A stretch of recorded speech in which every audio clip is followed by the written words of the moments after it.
আসসালামু আলাইকুম। আজকে আমি সপ্তম শ্রেণীর ইংরেজি ক্লাসে ভয়েস চেঞ্জ নিয়ে আলোচনা করব। তো ভয়েস হলো ভার্বের গঠন, যার দ্বারা বোঝায় সাবজেক্ট নিজে কিছু করে অথবা অন্যের কাজটা তার উপর এসে করে, এটা বোঝায়।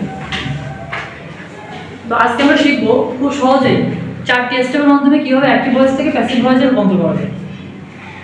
তো বোর্ডের দিকে লক্ষ্য করলে দেখতে পাবো যে বোর্ডে 4টি স্টেপ লেখা আছে। তো আমরা প্রথমে একটা অ্যাক্টিভ ভয়েস লিখবো এবং সেই অ্যাক্টিভ ভয়েসকে এই 4টি স্টেপের মাধ্যমে আমরা প্যাসিভ ভয়েসে রূপান্তর করব। He has done the work.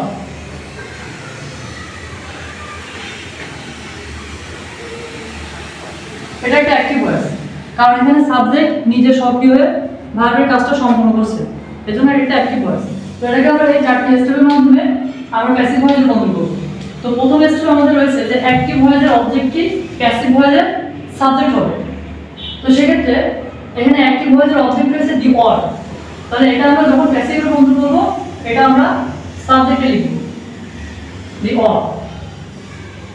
এর পরবর্তী স্টেপ আমাদের রয়েছে টেন্স, নাম্বার ও পার্সন অনুযায়ী অক্সিলারি ভার্ব বসবে। তো সেক্ষেত্রে এখন আমাদের দেখতে হবে যে কোন টেন্সে আছে সেন্টেন্সটা, মানে টেন্সটাকে আইডেন্টিফাই করতে হবে। তো সেক্ষেত্রে হ্যাজ এবং এরপরে ভার্বের পাস্ট পার্টিসিপল ফর্ম, এটা আমাদের প্রেজেন্ট পারফেক্ট টেন্সে রয়েছে। তো প্রেজেন্ট পারফেক্ট টেন্স থাকলে সেক্ষেত্রে অক্সিলারি ভার্ব বসবে হ্যাজ বিন অথবা হ্যাভ বিন। তো এখানে যেহেতু আমাদের নাম্বারটা দিকেও খেয়াল রাখতে হবে, যেমন সাবজেক্টটা সিঙ্গুলার নাম্বার নাকি প্লুরাল নাম্বার। তো যেহেতু এখানে সাবজেক্ট সিঙ্গুলার নাম্বার, তো সেক্ষেত্রে এখানে আমরা হ্যাজ বিন এবং হ্যাভ বিন থেকে হ্যাজ বিনটা বসাবো, কারণ হ্যাজ বিন হচ্ছে সিঙ্গুলার ভার্ব। তবে সেক্ষেত্রে এখানে বসাবো হ্যাজ বিন। তাহলে আমাদের দ্বিতীয় স্টেপটা কমপ্লিট হয়ে গেল। এখন আমাদের 3 নম্বর স্টেপ মেইন ভার্বের পাস্ট পার্টিসিপল ফর্ম। তো এখানে মেইন ভার্ব রয়েছে ডান, মানে এখানে পাস্ট পার্টিসিপল ফর্মে রয়েছে, তাহলে সেক্ষেত্রে আমরা এখানে এটা বসাবো পাস্ট পার্টিসিপল ফর্ম ডান। এবং আমাদের লাস্ট স্টেপ যেটা রয়েছে যে অ্যাক্টিভ ভয়েসের সাবজেক্টটি প্যাসিভ ভয়েসের অবজেক্ট হয় এবং তার পূর্বে বাই বসে। তো আমাদের অ্যাক্টিভ ভয়েসের সাবজেক্ট এখানে রয়েছে হি, তো এটাও প্যাসিভ ভয়েসের অবজেক্টে বসবে এবং হি যখন অবজেক্টে বসবে হি এর অবজেক্ট ফর্ম বসবে, তখন আর হি না বসে তখন বসবে হিম এবং তার পূর্বে বাই বসবে। তাহলে আমাদের প্যাসিভ ভয়েস যখন হবে তখন এটা হবে the or has been done by him। তাহলে এটা আমাদের প্যাসিভ ভয়েসের রূপান্তর হয়ে গেল। আমরা আরো একটা উদাহরণ দেখব।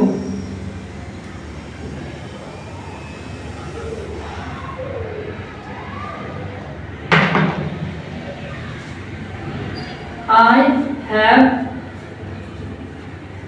eaten rice।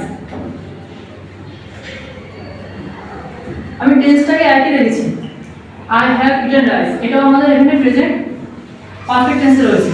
তো সেক্ষেত্রে আমাদের প্রথম স্টেপ অনুযায়ী অ্যাক্টিভ ভয়েসের যে অবজেক্ট রয়েছে রাইস, তাহলে এটা প্যাসিভ ভয়েসের ক্ষেত্রে তখন হয়ে যাবে এটা সাবজেক্ট। তাহলে আমরা এটা সাবজেক্টে লিখলাম রাইস। তো এখন যেহেতু প্রেজেন্ট পারফেক্ট টেন্স, তো সেক্ষেত্রে প্রেজেন্ট পারফেক্ট টেন্সের ক্ষেত্রে অক্সিলারি ভার্ব বসে হ্যাজ বিন এবং হ্যাভ বিন। এবং আমাদের দ্বিতীয় স্টেপ রয়েছে সেটাই যে টেন্স, নাম্বার ও পার্সন অনুযায়ী অক্সিলারি ভার্ব বসবে। তো সেক্ষেত্রে এখানে অনেকে যে ভুলটা করে যে এখানে হ্যাভ রয়েছে, অনেকে যে ভুলটা করে সেটা হচ্ছে এখানে হ্যাভ বিন বসে, কিন্তু এখানে আমাদের দেখতে হবে যে সাবজেক্টটা আসলে কোন নম্বরে রয়েছে, সিঙ্গুলার নাকি প্লুরাল। যেহেতু এখানে রাইস সিঙ্গুলার নাম্বার, তো সেক্ষেত্রে এখানে আমাদের হ্যাজ বিন বসাতে হবে। তার মানে আমাদের নতুন যে সাবজেক্টটা আসবে সেই সাবজেক্টের নাম্বার ও পার্সন অনুযায়ী আমাদের অক্সিলারি ভার্বটা বসাতে হবে। তাহলে সেক্ষেত্রে এখানে হবে হ্যাজ বিন এবং এটা পাস্ট পার্টিসিপল ফর্মে এখানে রয়েছে, তাহলে সেক্ষেত্রে ইটেন, এর কোনো পরিবর্তন এখানে হচ্ছে না। আর শেষ স্টেপ যেটা রয়েছে যে অ্যাক্টিভ ভয়েসের সাবজেক্টই প্যাসিভ ভয়েসের অবজেক্ট হয়। তো এখানে যেহেতু আই সাবজেক্টে রয়েছে অ্যাক্টিভ ভয়েসে, তাহলে সেক্ষেত্রে যখন এটা অবজেক্টে যাবে তখন আই এর অবজেক্ট ফর্ম মি এবং এর পূর্বে বসবে বাই। তাহলে আই হ্যাভ ইটেন রাইস, এটার প্যাসিভ ফর্ম হবে rice has been eaten by me. had written the letter।